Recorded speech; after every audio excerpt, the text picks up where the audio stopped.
First race today at Eagle Farm is over 1,825 metres, and I'm looking at a horse called Open Road, number 10. I think that he's going to enjoy getting to the big stretches here, and more importantly, the extra distance.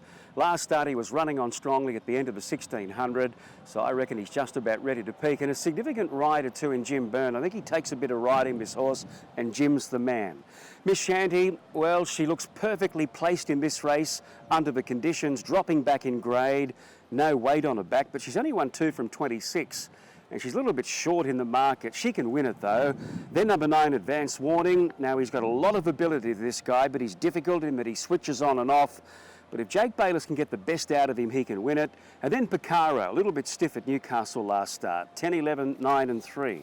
On to race 2, a benchmark 78 here at Eagle Farm. I'm going with number 8 here, Trevelyan, who's got that looks like Elvis form. Now 2 back, he won this track and distance at Eagle Farm, beating Red Chase, who's pretty good, although he went bush last Saturday, unfortunately you're on him. And then Trevelyan finished second behind Looks Like Elvis. He was on the rails, he had to chase Elvis, which he couldn't do, but he was clearly the second best performer. I just think this sets up perfectly for him today. Alaskan Sun, she's been in great form there at the Gold Coast, probably should have made it a hat-trick of wins. No luck at all last start there. She was 4 wide the entire. She kept on coming in the straight, but she just couldn't get there. Then number 1, Reckless Choice. His record, this distance, very good. He's a 4 times winner. He can win it. And then number 11, Polemic, a last start winner, 8, 5, 1 and 11. Fillies and mares lining up here in race 3 at Eagle Farm, and I think it's the right race for Smug Satisfaction. 2 runs back from a spell now at the Gold Coast. Probably should have won first up in their last start. Pretty much obliged to race wide all of the way. I think she's just about ready to peak, and she's got a good gait. Number 2, Clockwise. Since they put blinkers on her a couple of months ago, she's been a completely different horse. She ran well here last time. Then Hell Fucci got a bit of an awkward gait, but she'll probably go forward to try and offset that. And the Northern Rivers mare here, Mal Musa, is very well placed as well. 10, 2, 3 and 1. Race 4 at Eagle Farm, we've got the open handicap sprinters lining up here. Looking forward to seeing Scalapini returning from a spell. Now, he needs the tempo up front. He needs Snoopy and maybe 1 or 2 others to keep the pressure on. If that's the case, then he can finish over the top of them. Last time he was first up, he's a track and distance winner here. And his recent trials have been terrific, an official trial and a jump out. Number 2, Snoopy, if he gets a cheap time of it in front, he can kick and win. The Candyman I expect to get back and run on, and Torfik Boy looks to map well. 3, 2, 1 and 5. 5th event on the card at Eagle Farm is for 3-year-olds. Good competitive race, some nice horses lining up here.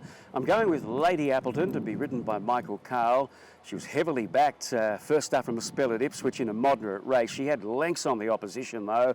And then she went to the Gold Coast. She won straight away there, given a lovely ride by Nathan Day. Notice she wanted to pull a little bit early, yet she was able to really pull away over the last 100 metres. I think she's more than up to running well here. Gun Tonte's at a big price. Now, his last couple of runs, he hasn't had a lot of luck. He's been held up. And in between was a really good trial win at Doomben. So I think at the price we can have something on him as well. 7 Grand Zoo, there's a wrap on this horse. He's a spruik horse. He won impressively first up at the Sunny Coast. Didn't beat a lot and was given the world's best ride, but he's obviously above average. And then throwing in number 5, Baby Boomer. Maps well, 1,400 metres is good. 8, 3, 7 and 5. On to race 6 on the card at Eagle Farm. Plenty of chances here. I've opted for number 13 though, Dream Timer. I was on him at a good price here last Saturday, and it looked as though he was going to win it until Veronese picked him up in the last stride. Look, he's very consistent, this guy. He's 3rd up, not really concerned about the 7-day backup with him. 6 Sienna Rose, the little mare. She was very good this track and distance last start. Getting luck, coming around the turn. She had an uninterrupted run and got up to score, but that's a pattern. She doesn't need luck because she'll get back again, but if she repeats, she's going to be hard to hold out. Then 14 Elixir and number 4 Caracabeel to get back hopefully and run on. 13, 6, 14 and 4. Race 7 on the card. This is over the 1,000 metres and there's a lot of speed on here, and I think that's going to suit number 14 here, Takes Time. He just couldn't keep up first up when they went really quickly at Doomben, and then last start on the bigger track at the Sunny Coast, he was terrific. His sectional times were super to get up and score. He's since had a nice jump out at Doomben, and I think he'll love the 1,000 metres here, but they need to run along. Capital Connection, just a little concern that he's going to get caught wide like last time when he was first up. He's in trouble if that happens, but if he can slot in somewhere, he's a definite winning hope. Cool Sequence was racing really well towards the end of his last campaign. I think he'll like it here over the 1,000. Good gate and acclaim. And then number 8, Last Scoper, to lurk in behind and finish off well. 14, 2, 3 and 8. So to race 8 on the card here at Eagle Farm, 1,825 metres here for the open handicap. A little bit of Sydney interest here. I think the money will be heading south with Tester Shadow. Now this fella hasn't won for a long, long time, but Sydney punters would know he's pretty competitive on a Saturday in Sydney, and I think this is a drop back for him. Lots of positives. I think he's well handicapped here. He's got the good gate and also Nick Keel's 3 kilo allowance. I think he'll box seat as well. So I think at the price we can back him each way all day. To beat number 5, Merendi. Horse has a tendency to pull hard. Things didn't work out last start, but he's just about ready to win again. I think the gallop will be strong here, so he won't be pulling. He'll be back with a little bit of cover, finish strongly. Definitely Magnifighter. He looks to slipstream the leaders here, and he's pretty well handicapped. He had to actually give, looks like Elvis, 1.5 kilos last start. Then number 6, Fit for Purpose at a big price. Nothing went right for him last start. 2, 5, 4 and 6.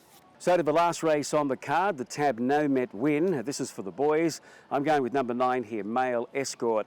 I think significantly a jockey upgrade here. No disrespect to the apprentices that have been riding him. I don't think he's really an apprentice horse, this fellow. He's headstrong, and that's what he did last start at the Gold Coast. Langro was out making his own luck. This guy was pulling hard and ended up back towards the tail. Got to the outside, finished strongly. This sets up perfectly for him. To beat number 3, Constant Flight, he was very good first up at Doomben. Gate 1, led, won easily. This is harder, but he is a talent. He's won 5 of 10. 17X Dream looks to map well from that alley, and he needs everything to go his way if he's going to win on a Saturday. And then number 14, I've got in the mix there for 4th. 9, 3, 17 and 14.